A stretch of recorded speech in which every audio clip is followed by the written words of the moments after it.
इस वीडियो में आपको वो पता चलेगा जो पूरे यूट्यूब में आपको किसी ने भी नहीं बताया होगा, आई मनी के बारे में। भले इसमें बहुत सारे वीडियो बनी हुई है कि आप आई मनी ऐप से जो तो कैसे पैसे भेज सकते हैं, जो कि इतनी लाभदायक है। लेकिन ये अभी तक किसी ने नहीं बताया ये ट्रिक। और प्रैक्टिकली देखो, अगर आपके वॉलेट में अगर पैसे हैं, अगर आपने उसको अपने उसमें पैसा ऐड कर रखे हैं, तो आप पैसा भेज सकते हैं कैसे भी। मैंने इसमें पहले वीडियो बना रखी है और बहुत सारे लोगों ने भी बना रखी है। लेकिन आप इस ट्रिक से ऐसे नहीं भेज सकते हैं कभी, जो मैं बता रहा हूँ।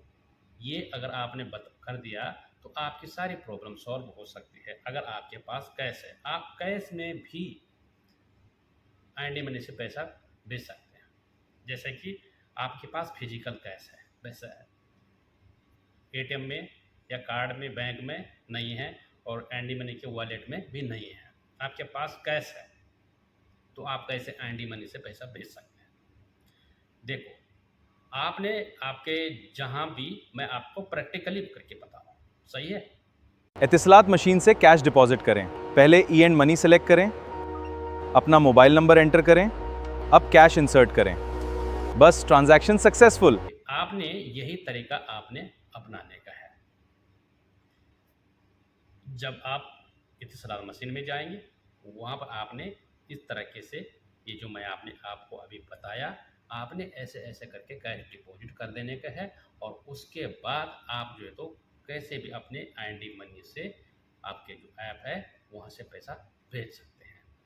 ठीक है दोस्तों, क्योंकि बहुत सारे लोगों के पास कैश होता है, फिर वो जो उनको जो तो फिर एक्सचेंज पे जाना पड़ेगा, जहाँ जाता है वहाँ पर उनको जो होते हो एक्सचेंज रेट का फीस जो होती है वो देना पड़ता है, 15 से 20 दिरहम। लेकिन यहाँ से आपके पास फिजिकल कैश है, उसको पहले मशीन में डालो, मशीन के माध्यम से आपके वॉलेट में आ जाएगा, और यहाँ से आप जो तो अपने बैंक से ट्रांसफ़र कर सकते हैं अपने बैंक में, जहाँ के भी आप रहने वाले हैं। समझ गए दोस्तों? तो इस तरीके से आप जो तो कैश में भी आप अपना पैसा भेज सकते हैं।